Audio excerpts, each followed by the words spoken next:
Yo, what is going on, my dudes? Welcome to another RuneScape news coverage video. For this video, we're going to have a look at the second elite dungeon aimed at the end of July. So without any further ado, let's jump right into the video. Let's go. Cats is the illest. What you talking about, Willis?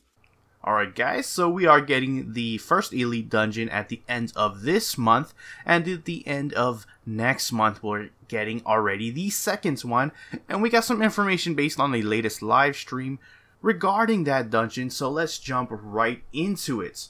Now, before we get into a little bit of backstory, Elite Dungeon 3 is expected in December, because the team will shift over to a skilling update aimed for October. Reason why they're doing this, there's been lots of, or will have been lots of combat updates by the time this is out. So they want to give something to these skillers. So we're going to have to wait and see for any more details on what that skilling update is exactly. And I will keep my eye on it and let you know when I get any more information.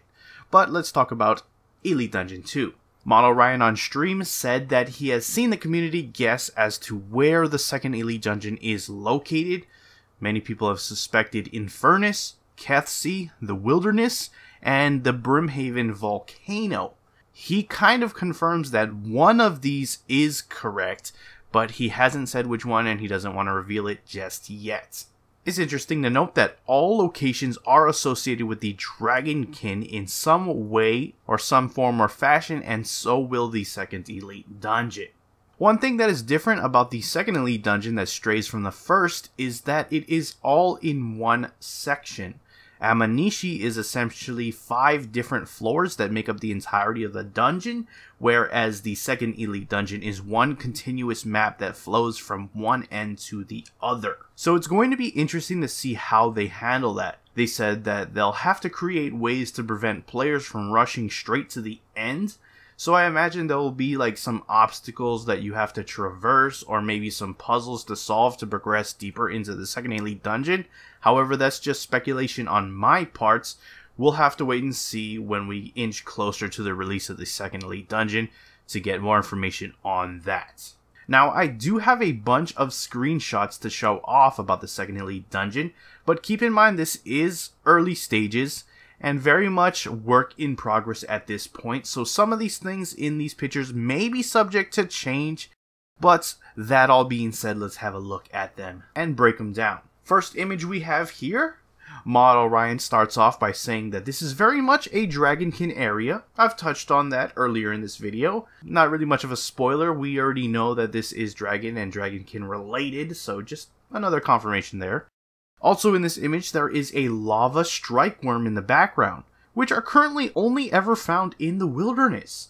I don't know if that hints at the location of this dungeon, or they just chose that mob because it fits the thematics, of this dungeon being a lava area. We'll have to find out more when more information about it comes out, but let me know what you guys think about it. Does this lend any credence that this might be located in the Wilderness, or is this simply just a design choice? Let me know what you think. Moving on, we have the second image here, and we get a chance to have a nice look at the new lava textures in this dungeon.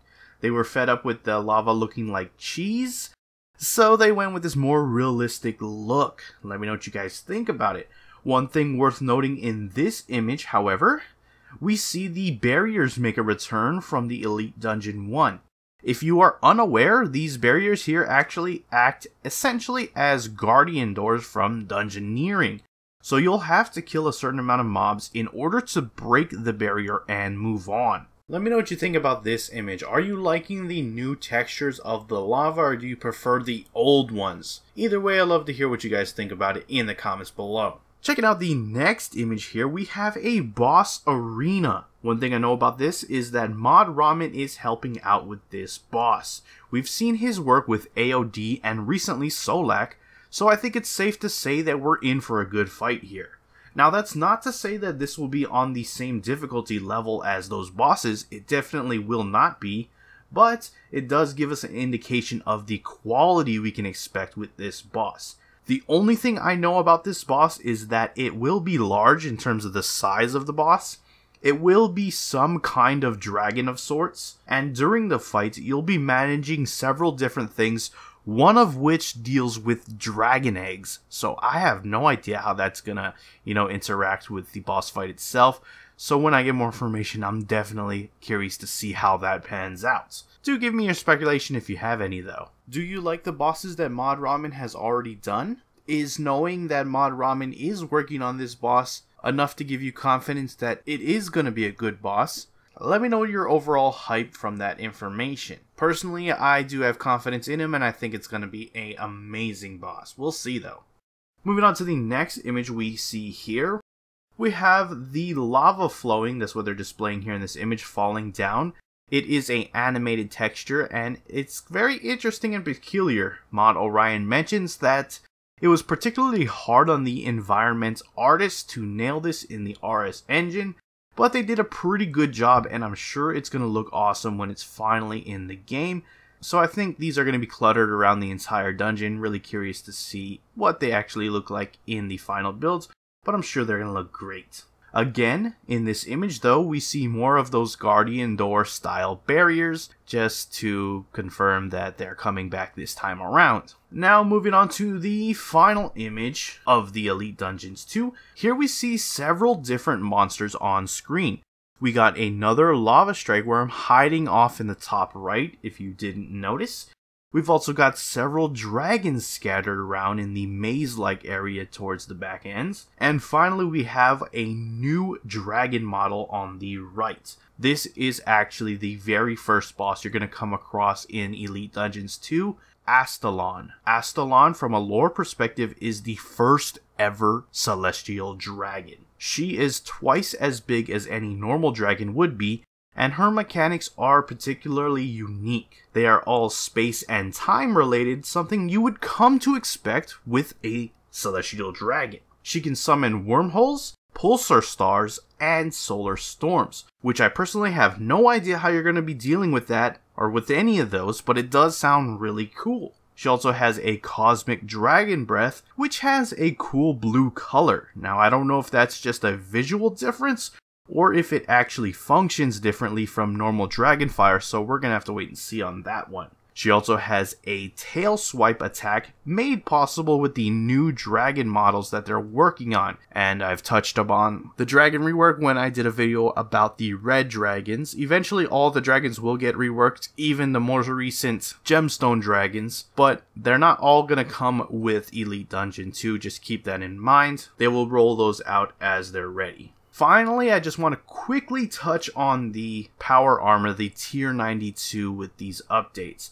I'm not going to go into much detail about it specifically because there is a lot to cover about them, so I've decided to dedicate an entire video on it later in the week, so stay on the lookout for that. But just as a heads up, you will need to do all 3 Elite Dungeons to get your hands on a full set of the fully upgraded tier 92 power armor. You'll get Sirenic legs and helmet from the Elite Dungeon 1, Tectonic helmet and legs from Elite Dungeon 2, and Elite Dungeon 3 will provide the bodies for both. I'm not entirely sure how people are going to feel about that, but it does mean that we'll have to wait until December until we can get a complete set, which, now that I think about it, in a way is kind of fine. Because by then, we will have the mining and smithing rework out, which will give us the tier 92 melee set to finally, fill out all 3 sets.